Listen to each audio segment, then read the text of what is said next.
de la diaspora peut voir cette chaîne? L'option que nous avons faite des Télé 50, c'est d'être visible dans le monde. Dans le monde, et on l'est déjà, parce que nous sommes sur satellite, Rascom et Telsat. Nous sommes également en streaming Internet.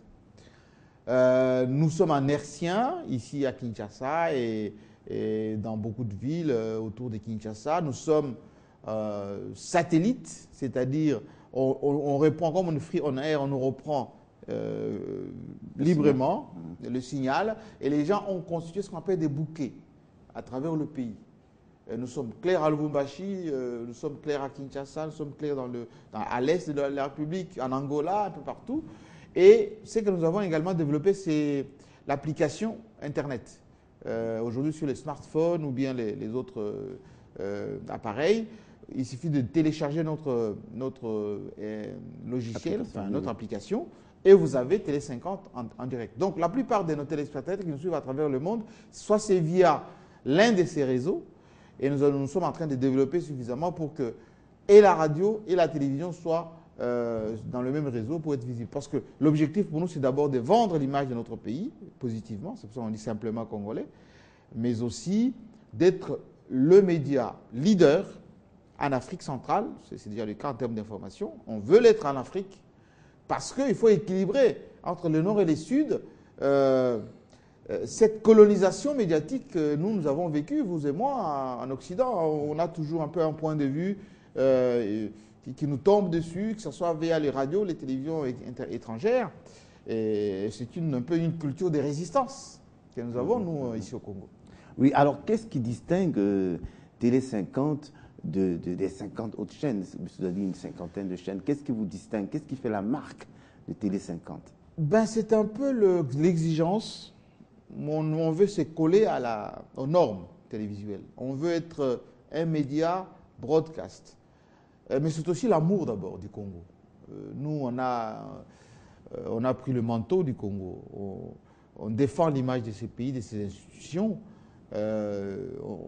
Quelquefois, on nous dit, on défend notre chef de l'État, on parle de ce qu'il fait, de ce qu'il est, mais ma foi, vous ne pouvez pas aller aux États-Unis d'Amérique sans parler d'Obama, on n'est pas allé en France sans parler aujourd'hui de Hollande. Nous avons un président qui travaille beaucoup, qui aime ce pays, qui a une vision pour ce pays. L'Union de la presse congolaise vient de faire son congrès. On vient d'élire M. Chilunde, président des journalistes congolais, en toute liberté. Et ça fonctionne, ma foi, très bien. Pourquoi ne pas valoriser tout cela? Et puis, où est le mal de parler d'un président visionnaire qui fait beaucoup de choses pour son pays? Moi, je trouve que c'est un peu de l'hypocrisie chez beaucoup des médias qui pensent que parler de son pays, de ses institutions, de son armée, nous avons la fierté de parler de notre armée parce que nous pensons que c'est une armée qui aujourd'hui redore le blason de ce pays en termes de sécurité. Voilà. Mais qu'est-ce qui vous distingue, par exemple, la télévision officielle, justement, puisque... La télévision officielle, elle est télévision officielle. Nous sommes une chaîne privée qui a une prétention d'aller plus loin que le seul fait de donner des informations sur le Congo. C'est-à-dire de produire des documentaires, de produire on a une bande passante qui est très, très active. Hein. C'est-à-dire, dès qu'une chaîne étrangère diffuse une information, on réplique tout de suite, ou même on prend les devants pour ne pas subir. Ça devait être suivi par nos autres camarades. Bon, certains le font. Bon, mais vous donnez également la place à la contestation, à l'opposition, à ceux qui ont un discours critique. Absolument, absolument. On a des émissions ici. Moi-même, je produis des émissions où je reçois des membres de l'opposition, mes journalistes aussi. Il y a beaucoup d'émissions dans lesquelles il y a le débat. Ce que je refuse, c'est qu'on ne doit pas, parce qu'il faut parler de la démocratie à outrance, faire de la démocrature. Moi, je n'aime pas ça, la démocrature. J'aime bien quand il y a un débat d'idées adultes, avec des personnes qui se respectent. Voilà. Parfois, certains de nos compatriotes cèdent facilement à la facilité, dans l'insulte, etc. Moi, ce n'est pas l'éducation que j'ai. Mais si un opposant a un raisonnement qui tient la route, qui respecte ses contradicteurs, oui, il est le bienvenu sur Télé 50, il n'y a pas de problème. Et quels sont les programmes phares aujourd'hui, ceux qui qui accroche le plus les téléspectateurs? Ah, je peux dire tout est phare hein, sur Télé 50. Tout est phare. Bon, il y a bien sûr nos journaux télévisés qui sont réguliers, toutes les heures. Il y a des grands magazines comme GMK Today, comme Ça fait débat. Nous avons deux tranches importantes par jour. Le grand journal les soirs, 18h-20h. La matinale qui commence à 9h jusqu'à 11h. Et puis il y a mes journalistes qui sont aussi chacun des programmes, Action Femmes par exemple, réservés aux femmes. Pour les jeunes, nous avons une émission qui est spécialisée sur le rap. Pour les jeunes? Pour les jeunes, qui fonctionne très bien tous les week-ends. Non, Télé 50, c'est éclectique, mais éclectique dans la différence, dans la pertinence, dans l'exigence. Voilà. Nous avons un grand pays qui mérite un grand média. Et moi, je félicite mes journalistes et mes collaborateurs qui ont intégré ces faits. Aujourd'hui, il y a ce qu'on appelle la marque Télé 50. Aujourd'hui, bientôt Radio 50. Que ça soit même dans leur comportement de tous les jours. Moi, j'exige que lorsque vous êtes de la famille 50, il faut que vous ayez un comportement, que ce soit à l'antenne, que ce soit dans votre vie de tous les jours, que ce soit dans la manière de faire, parce que les valeurs, c'est très important. Oui. Alors, vous avez fait le pari du multimédia. Oui. On a parlé de la télévision, la radio, le multimédia avec Internet. Au fond, qu'est-ce que vous apportez de spécifique justement sur... est-ce qu'on reprend uniquement les programmes ou est-ce qu'il y a une offre particulière pour Internet? Ce que nous proposons aujourd'hui avec l'Espace 50, c'est d'abord l'image et les sons et les textes. Mais il y a une ligne éditoriale. La ligne éditoriale, c'est donner en premier les informations sur la RDC, c'est donner une autre version de ce que les autres parlent sur notre pays, parce qu'il y a une certaine méchanceté ambiante, un acharnement sur le Congo. Dernière date, je ne le dis pas parce que vous êtes en face de moi, vous êtes de FOPS Afrique.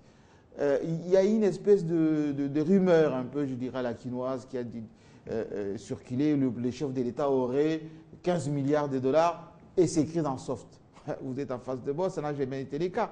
Alors, vous voyez que si Télé 50 ne contredit pas ce genre de choses, ça va continuer. Il y a une certaine désinformation sur les actualités du Congo. Donc nous, dans l'espace 50, à la radio, on le dira en temps réel. À la télé, on montrera les images, des images positives. S'il y a des méfaits, on va les dénoncer. Dans les textes, il y aura des interviews, il y aura des dépêches qui vont tomber, ce qu'on appelle les alertes. Je dis, ça commence, hein, les alertes. Pourquoi? Parce que pendant longtemps, les médias de notre pays ont vécu dans une certaine dépendance de l'Occident. C'est-à-dire, ils subissaient ces médias, ce que RFI raconte, ce que TV5 raconte. Si les autres ne l'ont pas dit, ça n'existe pas. Vous voyez? Donc, c'est un combat pour nous qui est permanent. On sait qu'on sera combattu, on l'est toujours, mais on ne va pas se défier. On ne va pas dire, voilà, parce que les autres, ils sont tout puissants, etc. Non, on va quand même donner un point de vue de la RDC parce que notre pays a besoin d'être compris, d'être entendu. Si les autres camarades nous suivent, tant mieux, mais c'est un peu notre croix. Oui. Alors justement, je voudrais parler de cette relation que vous avez avec le président Kabila, oui. Oui. Puisque vous êtes un des concepteurs, ou le concepteur du concept de visibilité. Oui. Bon, comment vous êtes arrivé à vous dire qu'il faut que je me batte pour ce président-là, mon président, et à lui apporter ces idées-là? Nous avons la chance, Michel Lobé, d'avoir un chef de l'État qui est très déterminé à faire changer l'image de ce pays et surtout à développer ce pays. Je ne le dis pas en toute complaisance ou parce que je l'aime beaucoup, non, je le dis parce que je constate. Moi, j'ai parcouru beaucoup de pays, je connais, j'en fréquente encore des chefs d'État. Et rares sont ceux qui sont soucieux et de la sécurité de leur pays, et de l'image de leur pays, et du développement du pays, etc. Et il y a une espèce de fatalité, de fatalisme dans le chef de certains de mes compatriotes qui pensent que quelqu'un qui fait un travail, il ne faut pas le dire, il ne faut pas le montrer. Et sinon, la personne va penser qu'on le flatte, etc. Non, moi je pense que les changements qui sont dans ce pays, qui sont en train de s'opérer, méritent une certaine visibilité. Et ces concepts, j'ai échangé avec le chef de l'État qui venait, je pense, d'Afrique du Sud ou d'Angola, où il a vu que dans ce pays-là, on publiait des documents pour promouvoir les investissements, promouvoir ce qui se faisait dans ce pays-là. Et ça coïncidait avec le début de son premier mandat. Et je lui ai dit, Excellence, est-ce qu'il n'y a pas moyen qu'on puisse aussi, à notre population, apporter de l'information? Alors, comme c'est quelqu'un qui encourage énormément, il a dit, ben, vas-y. Et je le fais. Aujourd'hui, je suis très content quand je vois mes compatriotes parler de la visibilité. C'est devenu un terme national. Tout le monde un peu en utilise. Je suis content. Et il me le rend bien, notre chef de l'État. Il le rend bien au peuple congolais. Et vous allez voir que, comme on le dit aujourd'hui de Lumumba, grand homme, comme on le dit aujourd'hui de Olinka, de Mandela, etc., Joseph Kabila est en train d'écrire les grandes pages de l'histoire de ce pays. Et j'ai la chance, moi, l'opportunité d'être à ses côtés avec d'autres compatriotes et nous accompagnons ces changements, ces mutations majeures du Congo. Ce n'est pas une question d'argent, ce n'est pas une question de pouvoir, ce n'est pas une question de complicité, c'est une question d'amour de ce pays, d'amour de l'Afrique. Parce que moi, je me rappelle, vous et moi, quand on parlait des Noirs de France, des Noirs d'Afrique, ce n'était pas parce qu'on gagnait de l'argent en Europe, à Paris, ou principalement, ou dans certains pays d'Afrique. On avait une certaine rage de défendre notre continent, de défendre notre peau. Et moi, j'étais toujours un peu rebelle comme ça contre l'aliénation, un certain complexe de la peau blanche, ou une certaine pensée. Ce sont des amis, nous avons fait les mêmes écoles, les mêmes universités, on a travaillé dans les mêmes sociétés, donc il n'y a pas de quoi être complexé. Voilà. Alors, Jean-Marie, on va peut-être terminer bientôt cet entretien, mais je voudrais parler, parce qu'on n'a pas beaucoup parlé de vous-même, oui. Hein, comment vous êtes arrivé au journalisme? Oh, moi, c'est simple. Hein. Quand j'étais jeune, très jeune, mes parents, moi j'ai grandi une partie de ma tendre enfance avec mon grand-père. À Kinshasa? Non, dans mon village, à Kabé-Kamwanga, dans les Kasaï. Et il me parlait beaucoup le soir, mon grand-père. Il avait presque 85 ans, il est mort à 100 ans passé. Et il me parlait beaucoup, il me disait la vie, c'est fait des idées. Des idées. Il me transmettait un peu la généalogie de nous, les Kasaïens, des Baluba. On est venu du Katanga, de Sangalubangu. Il me parlait des tribus. Hein. Et d'ailleurs, ces dernières années, il avait même perdu la vue, mais il avait une témérité extraordinaire. Et au village où j'étais, j'écoutais beaucoup la radio, la Voix de l'Amérique. J'écoutais à l'époque les Michel Drucker, sur Europe 1, c'était France Inter à l'époque, avec les téléphones sonnent, vous voyez, les émissions de l'époque. Et je me disais toujours, une fois que je serai grand, je serai journaliste. Et je suis allé en Europe, la première des choses que j'ai faites, c'est d'aller à la maison de la radio, d'avenue Kennedy, 116 avenue Kennedy, pour voir cette maison de la radio qui m'avait fait tant rêver. Et là, j'ai rencontré un peu tous ces journalistes que j'écoutais à la radio, les gens Karim Fall, les autres, etc.